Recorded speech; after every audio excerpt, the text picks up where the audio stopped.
काय माहिती. इंट्रोडक्शन द्यायला लागेल ना तुमचं.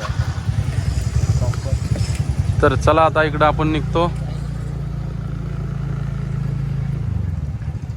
इकडं जत्रा लागली गाईस, जत्रा. उल्हास नदीवर जत्रा लागली मस्त आहे बघा. बडे बडे झुले लगाए रखे, बडे बडे झुले. झुले मग झुले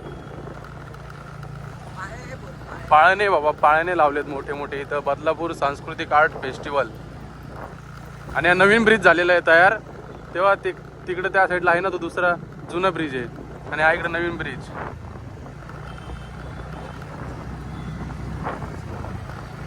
आपण तर कधी बसलो नाही भाई पाळण्यामध्ये. एकदाच बसलो होतो एकदम आधी, 2-3 वर्ष आधी. 2-3 वर्ष आधी तो हे नसतं का, आकाश पाळणं नाही तो, पिंजरा सारखं नाही का पूर्ण गोल फिरतं ते. एकाने जबरदस्ती